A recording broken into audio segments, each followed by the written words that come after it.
8 horas 12 minutos. Como sempre, toda quarta-feira com a gente aqui no programa, o doutor Zero Costa. Doutor, bom dia, como vai? Bom dia, Adilson. Prazer enorme estar aqui com você, né? Com os seus ouvintes. Apesar do hino que você tocou. Por acaso, o senhor é palmeirense? Você sabe, vou te contar uma historinha de ontem à noite, né? Eu estava escutando o jogo, e o jogo estava 2-1 pro Grêmio. E eu estava andando em casa e tal, e aí fui pro quarto lá e perdi o sinal, né? Aí o jogo sumiu do ar, né? Então fiquei lá fazendo uma coisa, fazendo outra, passou uns minutos e tal. Aí escutei os fogos. Falei, puxa, finalmente o Palmeiras empatou, né?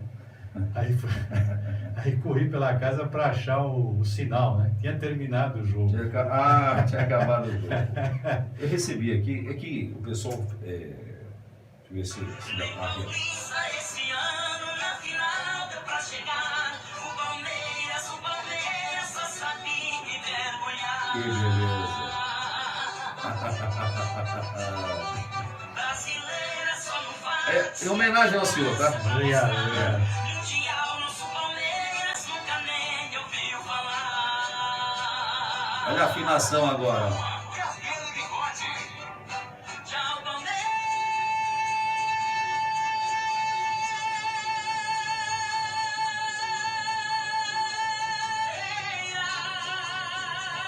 Lembra dessa galopeira, né? Agora virou tchau Palmeiras. Bom, eu vou voltar aqui em 2030, a gente volta a conversar. Em 2030. Vixe Maria, olha. Para ver se melhora, né? É claro que a gente gosta de brincar com futebol porque é um assunto que é do brasileiro, né? Sem dúvida. Mas não dá para o Palmeiras, com o elenco que tem, com o dinheiro que tem, ser eliminado não chegar numa final de Libertadores, né? Fala a verdade. É a mesma coisa que pegar o Flamengo e também não chegar com tanto dinheiro, com tanto investimento, rapaz. É difícil, coisas que... Uma vez ou outra tudo bem, mas o Paulista Terceira vez, né? é eliminado pelo São Paulo. Um time muito inferior. Na Copa do Brasil, tchau, tchau. E agora, na Libertadores. Tem aí o brasileiro, que o Palmeiras é um candidato, evidentemente, mas esse ano a briga é maior, né? Porque o Flamengo investiu muito também. O problema do Palmeiras chama-se Luiz Felipe Scolari. Um time que tem todo esse elenco não pode ficar jogando para se defender. Tem que jogar para frente, né? Tem que fazer gol, tem que ir para cima. Eu tenho um amigo que é um pouco palmeirense também, que ele me diz o seguinte... Um pouco? Ele fala assim, o Palmeiras, ele parou de competir, ele vai mais na parte, como ele é meio italiano, ele fala exibição, né? Ele vai mais na parte de exibição. É mais ou menos como o Globetrotters daquela época. Parou de competir, se joga, perde e tal, mas pouco importa, vai mais para a plateia e tal. Exibição mesmo. Muito bem, doutor. 8 horas 15 minutos. Vamos entrar nos nossos assuntos aqui. Só se fala de queimadas, né? No Brasil, e aliás, é um assunto do momento. Que conclusão que nós podemos tirar? Olha, Adilson, nós temos falado aqui no programa nos últimos 2 anos, eu diria, a importância do planejamento, né, para o empresário, né, da parte estratégica, de como montar um mapa estratégico, né? E a gente tem visto que os empresários que realmente conseguiram sobreviver nessa crise que já se arrasta desde final de 2014 para cá, tiveram um mapa estratégico e perseguiram esse mapa, né? Alguns com sucesso, outros nem tanto, mas quem não teve um mapa estratégico, quem não criou uma estratégia, um projeto, não chegou até aqui. O que a gente nota é que o governo brasileiro não tem uma estratégia, né? E se tem, ele não comunica essa estratégia de uma maneira tão didática, tão bem, né?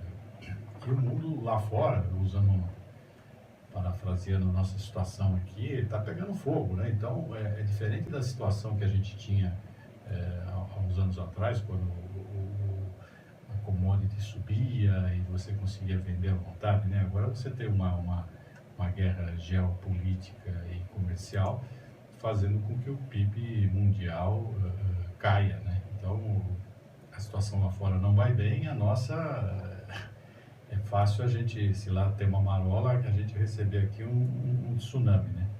Mas eu vejo, por exemplo, um empresário que realmente fez a lição de casa. Até ontem eu estava com um deles, com prazer eu mandar um abraço pro Carlos Sete da Mesane, lá de Bauru, com massas frescas e tal. Ele conseguiu nos últimos 5 anos aí duplicar, né, ou quintuplicar, não me lembro bem, acho que foi quintuplicou a empresa, multiplicou por 5, né, ele tinha 100 e poucos funcionários, hoje está com quase 800, vai chegar a 800 no final do ano, e em cima de uma crise, né, mas por quê? Porque a gente estava conversando, né, tinha uma estratégia, um mapa, né, tá dura a situação, nossa, tá duríssima, né, agora, se você fica naquela do bumba meu boi, né? Olha a cobra, olha o pau, não sei o que e tal, apaga o fogo, é mentira e tal, você não vai muito para frente. Eu acho que o que está faltando para o Brasil, ou se não está faltando, que pelo menos nos comunique, né? É essa estratégia. Então a Amazônia, vamos dizer assim, virou o prato do dia, né? Ontem era o jogadorzinho lá, o jogador que pagou a passagem da menina, não pagou e tal. Depois, o rapaz o senhor lá na rádio que deu uma palestra por não sei quantos, 300 mil reais, 400 mil reais, né? Aí vem um outro e fala, não, mas a mulher do outro é mais bonita que a minha é mais feia, né? É mais feia, mais bonita, e fica essa discussão. E hoje, por exemplo, e a Amazônia está aí, os números estão cada vez mais difíceis de serem comprovados. O que a gente vê, por exemplo, é que você precisa de 4, 5 brasileiros para produzir o que produz um americano, né? Mas a gente não toca no tema. Algumas poucas vozes, talvez lá na Fiesp, falando, olha, a carga tributária está alta e a produtividade está baixa e nós não vamos chegar a lugar nenhum, né? E o ministro falou, não, vamos abrir as fronteiras. Mas se abrir as fronteiras, os caras vêm aqui e batem na gente, né? Então, eu acho que esse é o grande problema. Eu acho que a Amazônia, todo mundo agora virou especialista em Amazônia, né? Um tema extremamente complexo. Você vê, eu estava vendo outro dia, uma dessas autoridades falando, você consegue pegar 48 países desses menores aí da Europa aí, e colocar dentro da Amazônia. Quer dizer, imagina você monitorar isso, né? Aí o Rio de Janeiro toma a frente e manda 20 bombeiros para apagar o fogo lá na Amazônia, né? 20, né? 20, né? Quer dizer, vamos dizer, e aí faz aquele estardalhaço, aquela coisa toda. Então, vamos dizer, o problema é extremamente complexo, né? A gente não tem uma extensão do território amazônico, é imensa, né? Nós temos lá 9 estados discutindo, e é problema do estado, diga-se de passagem, a gente está criticando aqui o governo federal, mas o problema da queimada. E aí tem a diferença entre queimada e incêndio na floresta, né? Então, vamos supor, como é que fica isso? O que é queimada? O que é incêndio na floresta? Você tem outros países envolvidos, né? Que tem a Amazônia, que a Amazônia também, a Amazônia, ela ultrapassa nossas fronteiras, né? Então, você tem problemas lá na Bolívia, seríssimos também, de queimadas, né? Então, eu acho que é um problema muito, muito sério, mas que a gente devia analisar isso com menos, como é que eu vou dizer para você, com menos fígado, sabe? Com menos amadorismo, né? Vamos dizer, a gente teria que ter, vamos dizer, olha, a situação é essa, nós vamos estar aqui, nós estamos no ponto A, queremos chegar no ponto B. Mas fica esse negócio, né? Que não leva a nada e aqui a gente aqui embaixo tentando ganhar um almoço, né? Muito bem, são 8h21, doutor. Nós estávamos, já há algum tempo a gente vem debatendo o tema, como as empresas podem ser diferentes ou se diferenciar da concorrência. Como é que as startups entram nesse cenário? Olha, Admilson, eu estava falando há pouco aí que ontem tive reunião o dia todo aí, mais escutando do que falando. Aliás, o tempo todo escutando, eu citei esse empresário, o Carlos Sete, né? E a gente vê que realmente as empresas têm que ter uma estratégia. O que você me pergunta é, por exemplo, tá bom, você pega uma empresa madura, já com musculatura, como é que uma startup se encaixa aí, vamos supor, nesse cenário? O que a gente percebe, percebeu nesses anos é o seguinte: quando surgiram as startups, falou, não, a startup vai e tal, ela é muito mais rápida, muito mais isso, mais aquilo, mais ágil, tem soluções mais modernas, mais interessantes, e vai quebrar a grande empresa, né? E hoje não é bem isso que está acontecendo, né? Hoje a gente sabe que uma grande empresa, ela tem uma marca estabelecida, né? Muitas delas conseguiram desenvolver produtos sustentáveis, tem processos importantes, né? Em constante melhoramento, em melhoria contínua, né? Tem uma adequação ao novo cenário, à nova situação. E às vezes tem um time também antenado, né, que está remando junto com o propósito, com a missão da empresa. Então, como é que a startup consegue trabalhar junto? Porque a startup não tem muito isso, né? A startup tem muita vontade, né, voluntariosa. Então, vamos dizer assim, não tem uma estrutura física, não possui ativos, né? Não possui capital, muito pouco equipamento, né? Desconhece às vezes quais são as tecnologias assim mais consagradas, não tem acesso, por exemplo, a patentes, falando aí numa empresa de fármaco, né? A própria estrutura organizacional ela é horizontalizada e às vezes não muito claras de como funciona, né? A localização às vezes é péssima. Então você tem aí uma série de itens que eu citei que ela pode se apoiar na grande empresa para ganhar musculatura e ganhar escala, né? Então, a história dessa indústria, a cultura dessa indústria, né? Os clientes que essa indústria conseguiu conquistar ao longo desses anos todos, pode ser e deve ser um trampolim enorme para a startup. Então, eu vejo que essas facilidades que a indústria tem, junto com esse dinamismo, vamos dizer assim, da startup, né? essa ideia de quebrar paradigmas e ter soluções radicais, funciona muito bem, né? E deve ser bem vista para ela todas essas facilidades, como os recursos financeiros e mesmo alguma dica, alguma coisa em termos de gestão profissionalizada, né? Então eu vejo que existe hoje, ao contrário do que quando as startups surgiram, um caminho fértil aí para você ter a indústria, né, o brick and mortar, né, que a gente fala, o tijolo e a massa, né, com essa tecnologia caminhando junto para um final feliz. E olha que nós estamos precisando, hein? Pelo amor de Deus. São 8 horas e 25 minutos, doutor. Vamos lá. Está falando aí do diferencial. Uma palavra para poder resumir todo esse diferencial. Puxa, 8h25, já acho que você me massacrou com o Parmeira. Ficamos em cima do Parmeira hoje. Mas olha, uma palavra eu diria para você: projeto. Acho que talvez a palavra mágica seja projeto, Admilson.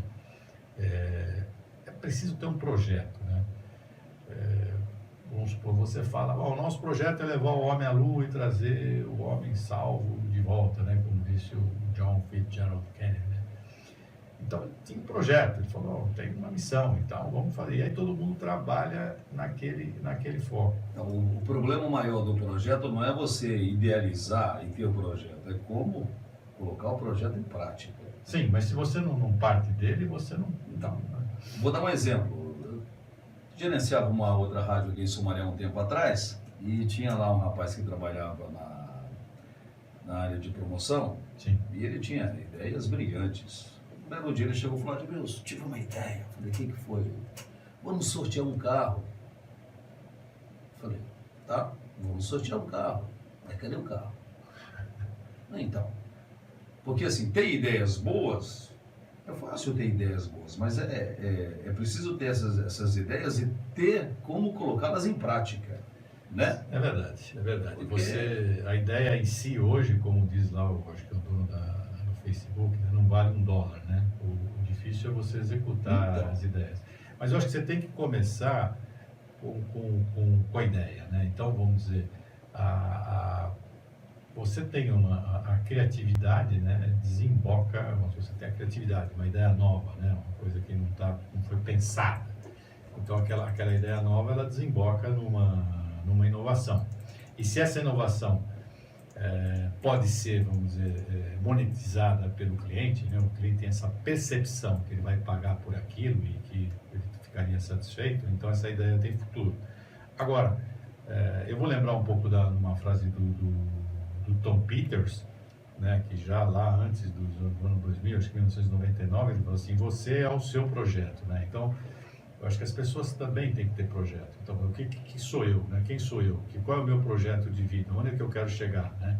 Eu vou trabalhar 8 horas aqui, vou embora e amanhã eu faço novamente a mesma coisa, né?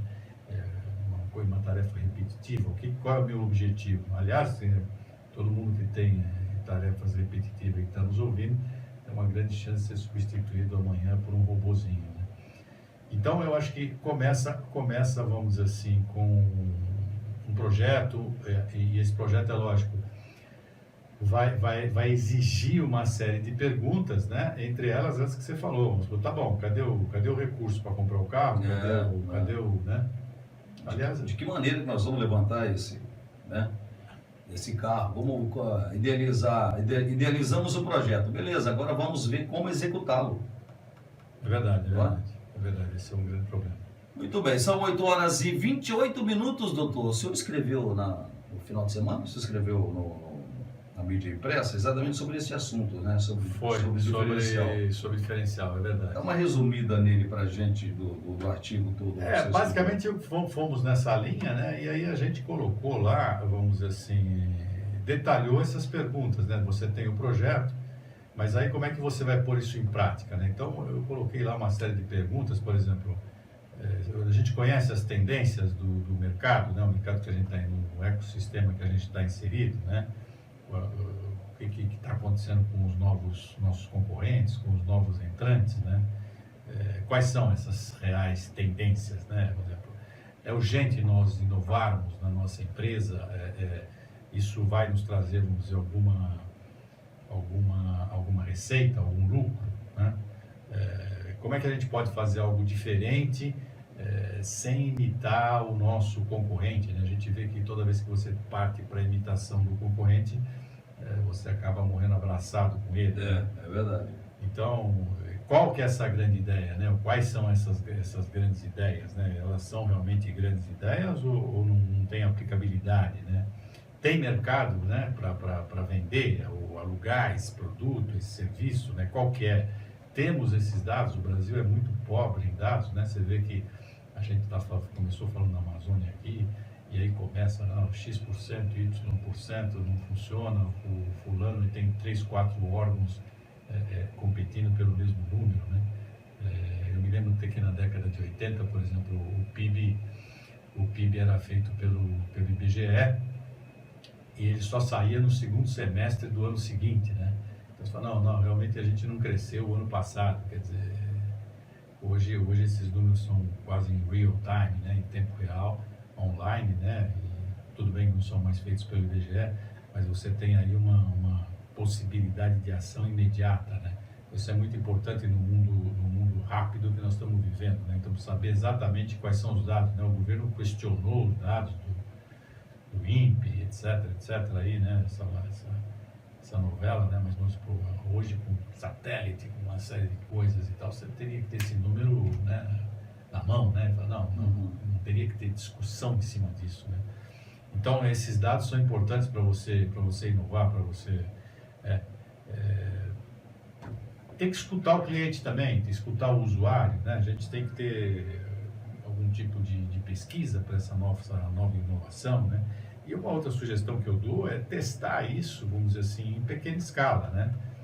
Depois que você testou e falou, não, acho que tem alguma chance, como é que é o nosso futuro, né? Ontem eu estava conversando com alguns empresários, falando, não, o nosso futuro é o seguinte, nós vamos ter que exportar, né? Aí exportar não é mais uma estratégia, é uma necessidade, né? Porque o Brasil ele tem esses altos e baixos. Se você não partir para tentar vender no Paraguai, no Uruguai, né? No mercado europeu, nos Estados Unidos e tal, até para poder equilibrar a sua balança, né? Ficar dependendo aqui desses espirros e altos e baixos internos, você tem uma grande chance de quebrar, né? Então, você tem que buscar esse diferencial, tem que ver se ele vai ser visual, se ele vai ser tangível, né? Se você vai tornar a vida desse seu cliente mais fácil, por que você vai fazer isso, né? Ou se você vai tornar, vamos dizer assim, o processo dele melhor, ou o produto dele mais barato, e por que vai ser mais barato, né? Então, essa série de perguntas que você mencionou aí sobre o carro, tá bom, vai ter o carro, mas e aí, né? Como é que faz? Então, você tem uma série de coisas por trás que vão gerar um mapa estratégico, né? Um caminho, né? Como é que eu saio daqui e vou até Santos? Não, tem vários caminhos, mas não, vamos traçar um, e aí em cima disso, fala, não, então depois eu tenho que pôr combustível, eu tenho que não sei o quê, eu tenho que levar lanche para as crianças, vou ter que dar um pit stop aí para tomar uma água, etc, etc. Aí você cria esse mapa. Eu vejo que o empresário que conseguiu, nesses últimos anos de crise, pelo menos esboçar isso, puxa vida, ele está aí no mercado, com mais musculatura. É isso aí. São 8 horas e 33 minutos, nós falamos com o Dr. Zero Cost, lembrando, ele está aqui com a gente toda quarta-feira, às 8 da manhã, dentro do programa, né? E você pode, de repente, participar do programa, enviando alguma dúvida, alguma sugestão, certo, doutor? Sim, e a gente está gravando agora esse programa nosso, né? Colocando no canal do YouTube, né? Lá no canal do Dr. Zero Cost. E onde você me dá o prazer da companhia lá. Como é que a gente faz para acessar? É o tal do www, né?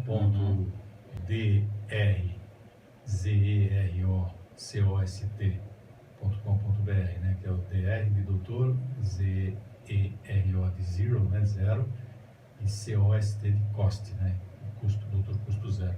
Ele está lá e vai ser um prazer receber as pessoas lá e receber perguntas e tal, sobre até nos ajuda aí nos próximos programas, né? Tá bom, www.doutorzerocost, né? Zero mesmo, é zero que se escreve o zero. DR00 cost, né? COST.com.br. Certo, drzerocost.com.br. Isso. Só não tem notícia do Palmeiras lá, mas o resto sobre Eu vou- a gestão a gente tá. Eu vou sugerir um áudio para o senhor colocar. Vou sugerir um áudio para o senhor colocar lá No canal. no canal agora. Ó. Põe esse aqui, ó. Tá bom esse ou não? Eu pensei que você fosse colocar aquele quando surge ao viver de imponente. Não, esse não. No Esse, gramado, quando a luta ou aguarda. esse não tem hoje aqui, eu procurei até, mas sumiu Da rapaz. internet. Às vezes tem apagão na internet. né? O hino do Parmeira hoje, ó, nada na internet. São 8h35, um abraço. Um abraço, Nilson. Até a próxima Prazer, semana. Tá, sucesso aí. Valeu, boa.